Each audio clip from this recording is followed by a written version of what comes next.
Hi everybody and welcome to the Mental Toughness and Body Show. My name is Rob Evans and I'm your weight loss coach, health strategist and internationally published author, helping take your life, your business, your mind, your body, your health from where you are right now to becoming unstoppable. And today's episode has been inspired to some extent by Batman.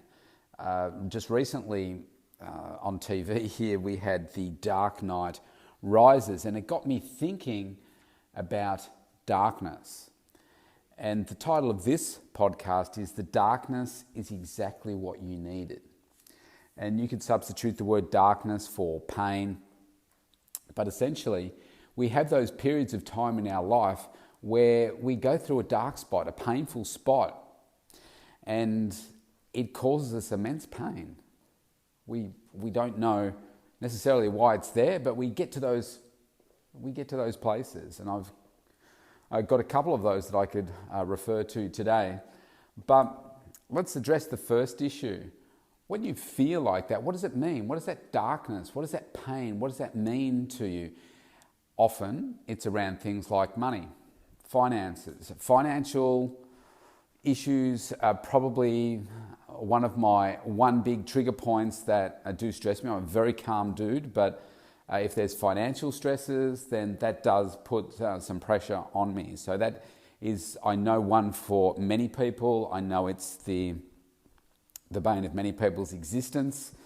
Thankfully, even though we're going through COVID, I have a strong financial position, so that is good. But not everybody's the same, and I know it puts a lot of strain on relationships. So that could be one of the issues that's causing you pain or darkness. Another one could be isolation and loneliness. Like if you have a look at right now, we are still in lockdown here. We're getting some reprieve, and it looks like if things continue to go the way that they are, then by the end of September 2020, we will be going back to stage 3 of restrictions.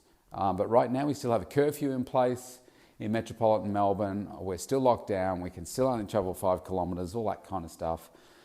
So it's really quite tough. So feeling isolated, feeling lonely for people can be devastating. It's huge on your mental health. So that could be a dark or a lonely place for people at the moment all over the world. You mightn't have the same tough restrictions that we do, but you can't do the things that you're used to doing. We can't travel. We can't, like in my country here, we can't travel. We can't go internationally. I can't even travel domestically. I can't travel more than 5 kilometres from my home at the moment. And that brings with it a whole bunch of other mental health issues. Another issue you may be facing, a lack of drive, a lack of motivation, a lack of inspiration. Again, just because maybe you're a bit stale in what it is that you're doing, whether you're an employee, whether you are a business person, an entrepreneur. It's only natural, I think, that there can be times when you feel like you're not getting where you want to get to. You maybe don't have a future strategy on what you want to do. You're just doing a job. Previously you worked for somebody, now you're working for yourself, but you're still just working away, trying to make ends meet. I mean, look what COVID has done. The last 6 months here, our economy is absolutely decimated. If you work in a hotel or hospitality, cafe, restaurant, that kind of stuff, I don't know how they're surviving. I really don't. They need a lot of cash behind them. A lot of them will be going into further and further debt because they haven't been able to open.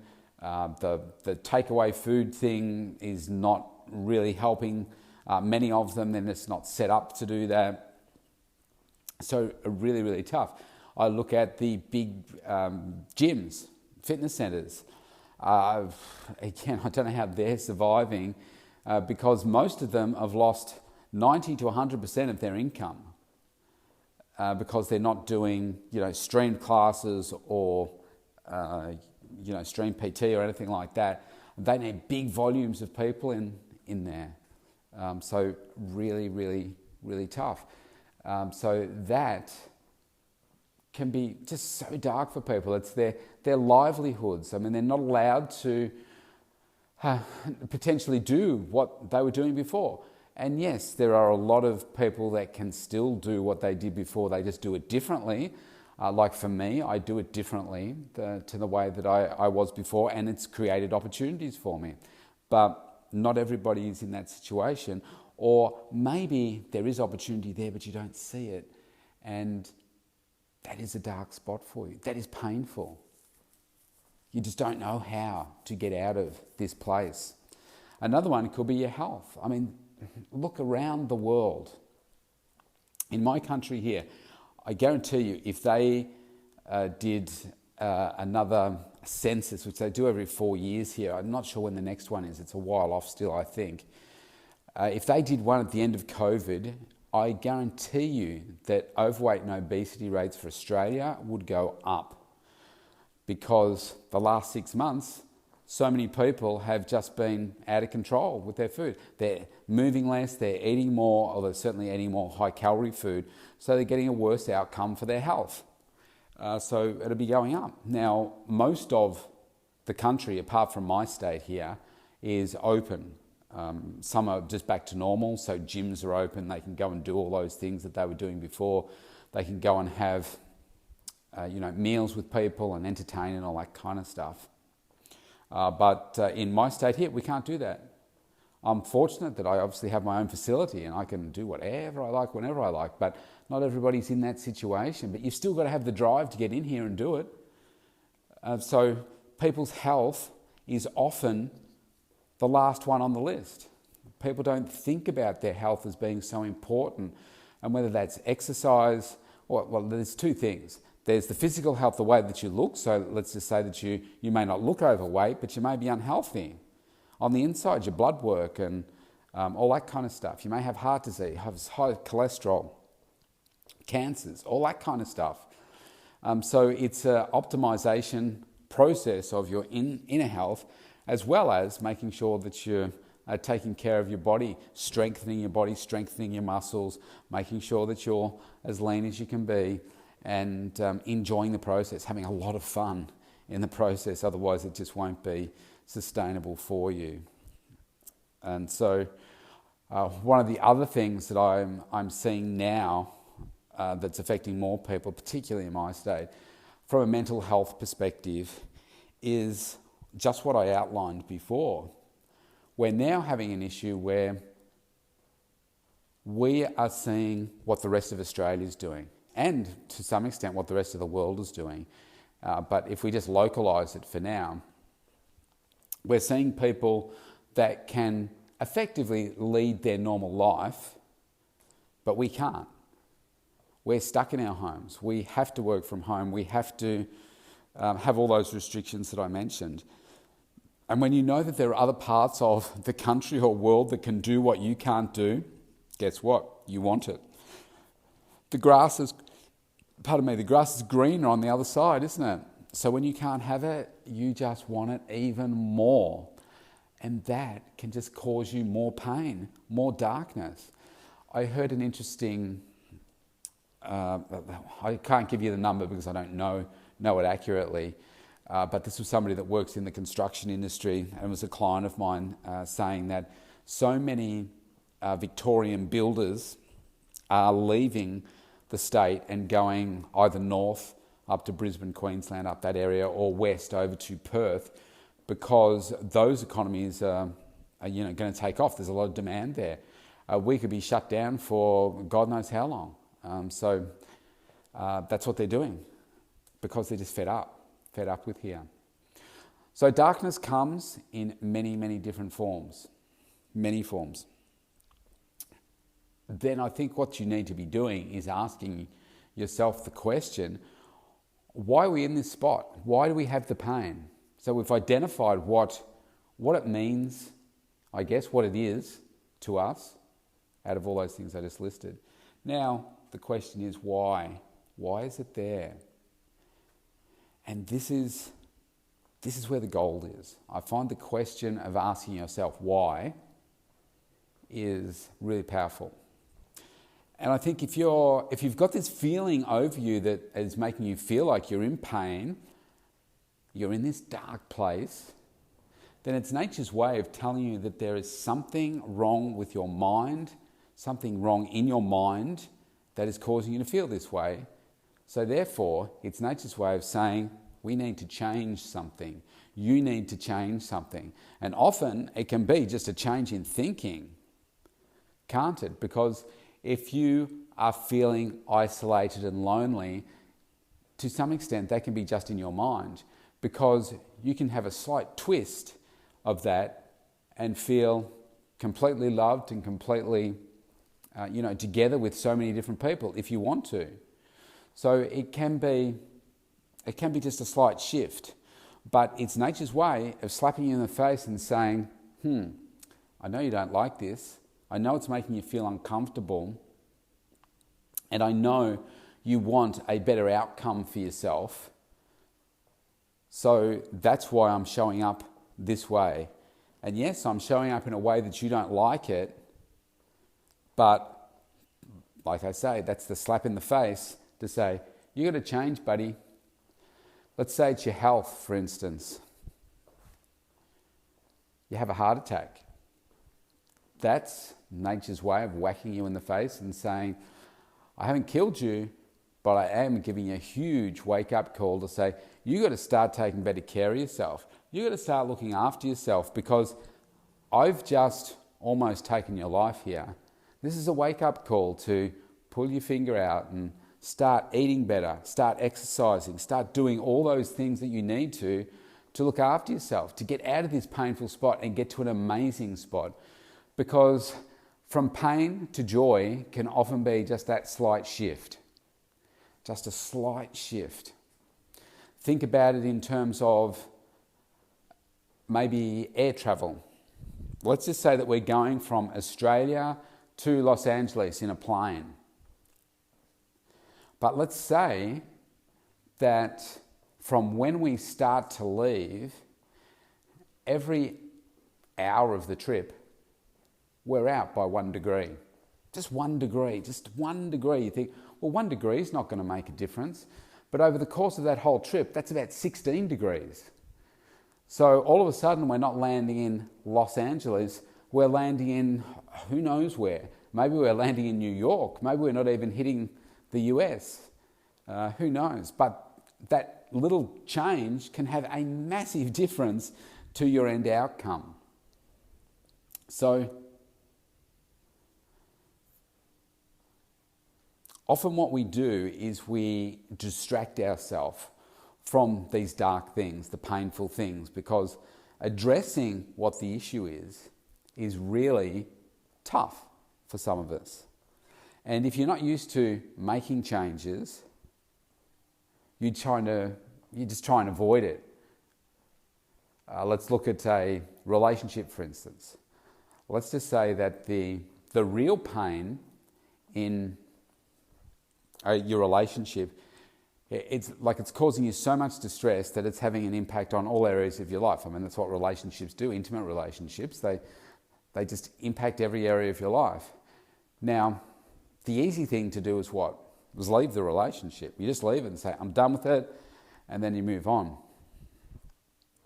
But what usually ends up happening is that you take that same version of yourself to that next relationship, if there is a next relationship, and there is for most people. And when there is pain in a relationship, the assumption is normally that, well, it's the other person's fault. Now, the reality is that it's normally a bit of both. But if you don't confront what's going on in the relationship and try and fix that, then you'll end up probably just having the exact same situation in the next relationship. And that's not good for anyone. It's not good for you. It's not good for the next person. So how do we address these dark things, these painful things? Well, to some extent, how do we resolve it? It's easy. You harness the pain. You've got to really harness it with open arms. Because I can tell you, with let me talk to you about one of the most painful things that's happened in my life, and that was being bullied as a kid. And I'm telling you this not so that you'll feel sorry for me, because I'm in a very great place right now. But I was bullied as a child, and at school, and to some extent by my brother a little bit at home, but mainly at school. And that had a dramatic impact on my self-confidence. It had a really, I guess, a very damaging in many different ways, because I felt that it impacted relationship, like just mates types of relationships. So I didn't have the confidence to perhaps be the person that I really was. It certainly had confidence issues and self-image issues when it came to asking girls out. It gave me confidence issues in playing sport because I was smaller than most other people, so I tended to not participate, or I just wasn't good enough, and I'd keep getting knocked back. So that just, in the end, why even try? Because I was just way too small. Everybody else grew. They were like almost a third bigger than I was, and playing in these contact sports, there was just no point. I couldn't keep up with people. I just couldn't achieve the skill level that was required. It had issues, it related to me having issues with my schooling because of all those things conglomerating, and I just wasn't a good student. I just wasn't good at it. And then I managed to get through school, but then I got to university and I was bullied there. One particular day, a guy threatened to kill me, and so now we're probably 8 years later, and I'm like, what's going on? I was in so much pain. I was humiliated. Like, I'm 20 by this stage. I was humiliated. I felt disgusted in myself that I didn't have the confidence to stand up for who I was. I was scared. I was embarrassed because it happened in front of a crowded classroom, and the teacher didn't say anything. My friends didn't say anything, and no one else said anything. Everybody kind of just ignored it, and this guy's got me up against the wall threatening to kill me. And not one person said anything. And what I was hoping for was that someone would save me. That's the honest truth. I was hoping that someone would step in and save me. But who really needed to save me was me. But I didn't have the courage to do it. But that was the moment that I'm very grateful for, because if that moment hadn't happened, I wouldn't be talking to you right now, because it's from that moment that I was in so much pain and in such a dark place that I said, I'm never going to feel like that again. And it wasn't in that moment just after he threatened to kill me and I walked out and said, right, I'm never allowing that to happen again. It was in the coming days where I was processing it all and said, I'm never going to feel like that again, because I was disgusted in myself. And I thought, you have such a horrible self-image of yourself. You need to change that, because no one can make you feel that way. Only you can make you feel that way. And you've let this person make you feel that way. And then that immediately fast-tracked me in like a flick of the click of the fingers back to when I was being bullied as a kid, being dragged down the corridor by my ankles and thrown into a wall, and feeling all those feelings of helplessness as well. Again, I was looking for someone to save me back then, because it was two kids that were belting me up. And so I said to myself, I'm not going to feel like that ever again. And what I'm going to do is I'm going to change. And for me, at that time, what I connected with, the solution, which was for me to create a plan, which is really the next step of once you've harnessed the pain, I joined the gym. I saw this article in the paper. I thought, man, I'm joining that gym. Mum, Dad, can I borrow the keys to the car? I drove out to this gym and I joined up. And my goal was to put on 10 kilos in 10 weeks. And that's what I did. That's what drove me. And 10 kilos on my frame, when I only weighed 50 kilos fully clothed, was a big change. My objective was to grow out of every single item of clothing that I had, including my undies. My socks didn't change, but everything else did. And that made me really proud. And what did that do? It gave me confidence. It gave me a sense of I am proud of who I am. I am proud of the fact that I'm changing my body, I'm optimizing my health, and I'm giving myself a better self-image. Now, it wasn't for years later that I realized that, you know what, I didn't have to change any of the physical me. It was just the inner me that I needed to change, the inner conversations that I was having that impact on my self-image and everything. And if you go back to a number of podcasts ago, I've talked about this in detail, but it was about harnessing that pain. Because if I mentioned before that if it wasn't for that pain, I wouldn't be talking to you now. Because what happened, I mean, that was 32 years ago now. And I can still recollect it like it was just yesterday. I can recollect it so clearly. But from there, I went on and I became a chartered accountant, but I'd already had the bug to keep on training. I from the very first workout, I loved it. I loved building muscle. I loved how you could do something to change the shape of your body. I couldn't get any taller, but I could get bigger muscles. I could become healthier. I could look more muscular. I could create a sexy body that I just really loved. And what was important for me at the time, that somebody else would love me as well and love who I was. Because I had this thing about being a little kid or a little adult that girls wouldn't like, because they all want somebody that's 6 foot plus. And here I was not being that. So I had to find it within myself to do it another way. And for me, the roadmap was change the physical me. I didn't know it required changing the inner me, but at the time when I started, but it did, which I worked out years later. And then I changed both. And then I got smarter at how I did it. And then I realized that this is such a powerful experience that I want to dedicate the rest of my life to doing it. So after 19 years of being a chartered accountant, well, that's not exactly true, because I studied for the first few years to become a chartered accountant, but effectively working in corporate life for 19 years, I then decided that this is where my passion is. This is what I want to do. And so I started my own health and fitness business. And 12 years after doing that, here I am talking to you. None of it would have happened if I hadn't been in that painful moment and being the bully and being bullied, and accepting, harnessing all that pain to take me to a better outcome, to make me a better version of myself. And now, every single day, I still reflect on some of those painful moments, and I'm so grateful for the pain. Because if I didn't have the pain, I wouldn't be where I am. I wouldn't be the father that I am. I wouldn't be the partner. I'm single at the moment, but I've had partners in the past. I wouldn't be the partner that I want to be. I wouldn't be the coach that I want to be. I wouldn't be the friend that I want to be. I wouldn't be the Rob that I want to be for me.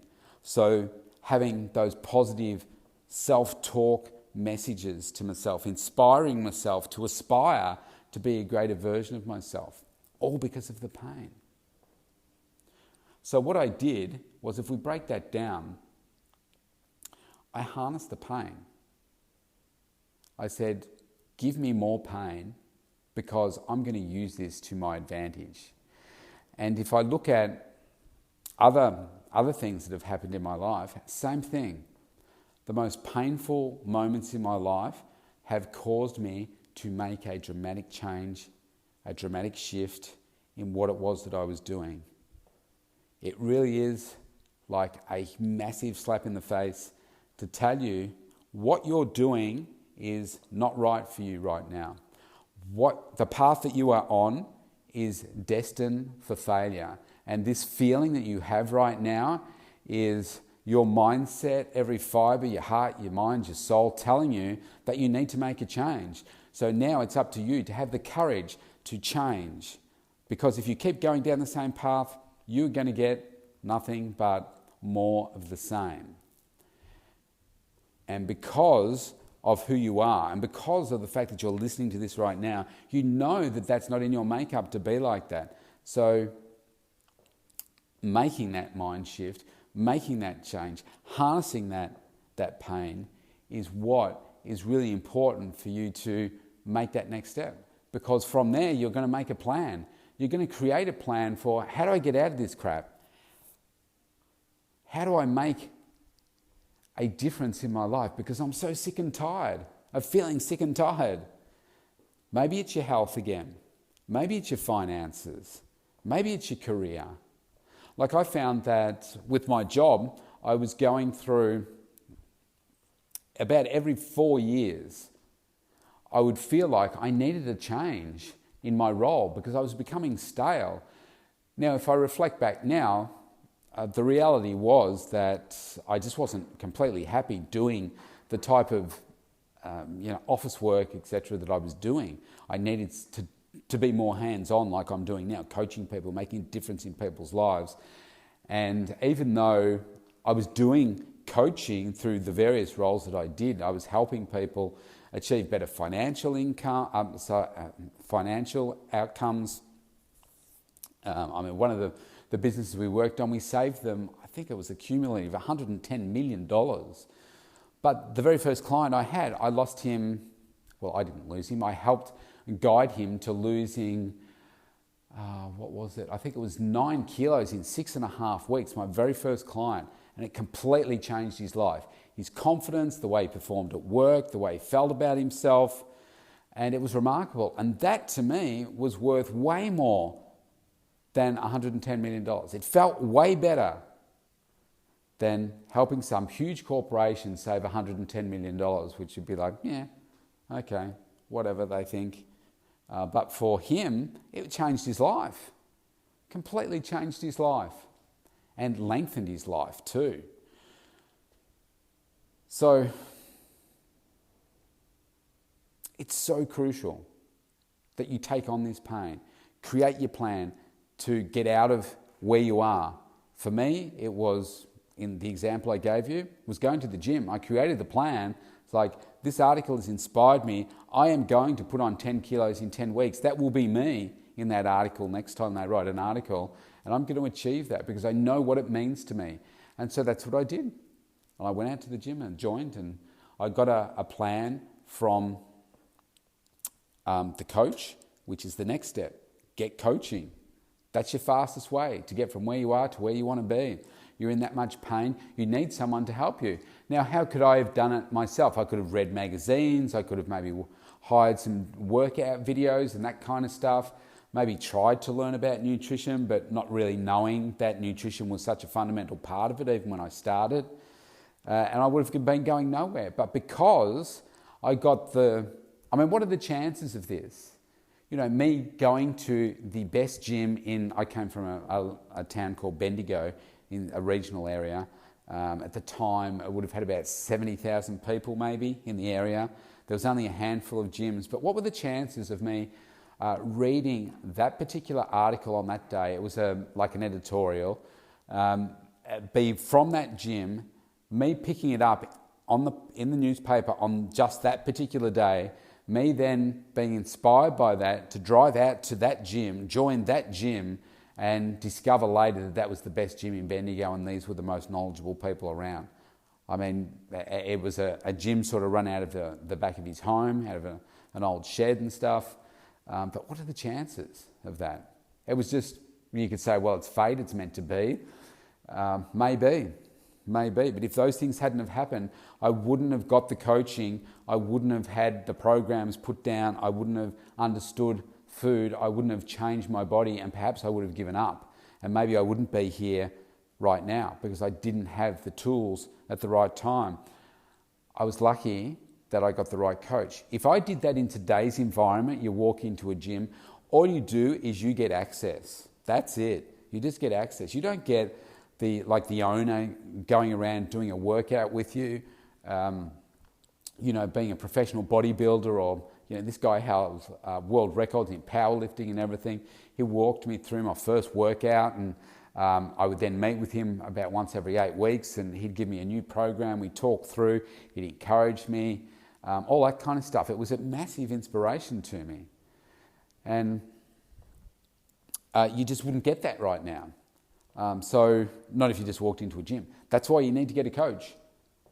He changed my life. He really did. Laurie Butler was his name. He completely changed my life. The last step I'm going to mention is you've got to act fast. You cannot procrastinate on this type of stuff. This is your life. This is the rest of your life. If you're in that much pain, you need to say, okay, how do I give myself some more pain? Because if I've got enough pain, then I will change. But if you're in a bit of pain and you're not changing, then I would say you're not in enough pain yet. I've known people before, if we talk about their health, where they've been in so much pain, where they hate the way that they look, they know that they've got health issues, but they won't change. And when I ask them, so why won't you change? If you look at your history, your family history, the way that you've been for most of your life, and you know that you've had some success, but now you're falling back into old habits and you're just giving up. Why would you do that when you know what the potential outcome is? And the reality for a lot of people is they want a different outcome, but they're not prepared to put in the work. Because this particular person I'm thinking about said, well, what if I put in the work and it doesn't happen? I don't get the result. I've just wasted my time. I say, well, what's the alternative? You keep doing what you're doing and you have poor health outcomes. You change a little bit every day. You make the changes required to get a different outcome. At least you're heading in the right direction. You will change, but will you change at maybe the rate that you want? Maybe not. Will it take twice or 3 times as long as if I was doing it for my body? Maybe. But what's the alternative? Death? Way poorer outcomes? There is no better outcome than working towards what you want. Get the right coaching and just have some patience, but be prepared to put in the hard work. People want outcomes that are way better, but do not want to put in the work. Don't be like that. Harness the pain and put yourself in so much pain that you will change. Now, for this particular person, they were clearly not in enough pain, even though they said they didn't want the outcomes that they were currently experiencing. They clearly weren't in enough pain, because if you were, you would just change. You just would. If you don't, well, it's kind of like, well, I don't like it, but you're not in that much pain that you would change it.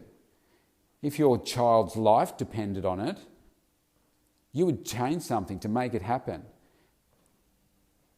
If they had a bag over their head and they were suffocating and you were, I don't know, paralysed on the floor, you would find a way to get that bag off the baby's head or the child's head, because that's how important that would be to you. That would be way too painful, seeing the alternative outcome for that. The trouble is we don't put ourselves in scenarios like that where, and I know that that's a bit extreme, and apologies if anyone is offended by that, but I'm just trying to make a point here, that if you put yourself in enough pain where you realise that the consequences of doing nothing or not doing enough is not enough, then you would just change. Well, you wouldn't change if you didn't put yourself in enough pain, would you? You've got to make it so painful that you just change. You say there's no alternative but to just do whatever is required. I'm going to do whatever it takes to get the outcome that I want, because it's worth it and you're worth it, and no amount of darkness or pain is worth you suffering with it. The worst thing that I can imagine happening in a life is for a parent to lose their child or have their child pass away before they do. Incredibly, incredibly painful. And you can ask yourself questions like, why did this happen? But if you ask yourself the question, how can I grow from this? How can I learn from this? What are the opportunities that come from this? As hard a question as that is, maybe there's something in there where you can have a greater impact on people around the globe because of the message that you have, so that other people don't suffer the same fate that you do or you have. There's always a message in there somewhere. As great as that pain is, you can do something good with the pain. if you want to. On that note, what I'm going to say is this. I'm the person that I am right now because of the very painful events that I've had to go through in life. And I'm sure if you look at many successful people around the world, no one has an easy ride. There is pain everywhere, whether it's financial pain, physical pain, whatever. It's all kinds of different struggles.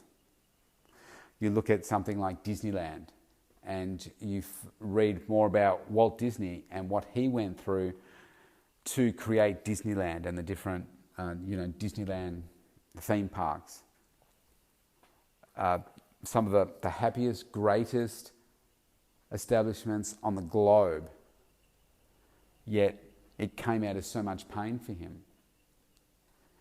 But it creates so much happiness for everybody else. If he wasn't in the pain, he probably wouldn't have created it. And I think that's a beautiful thing. So, use it for good, not for evil, to change, to get the outcomes you want. Have a great day wherever you are in the world. If you want to connect with me more, you can go to thementaltoughnessandbodyshow.com, scroll to the bottom, opt in for a free consult, and I'd love to connect with you. Have a great day wherever you are. See you soon.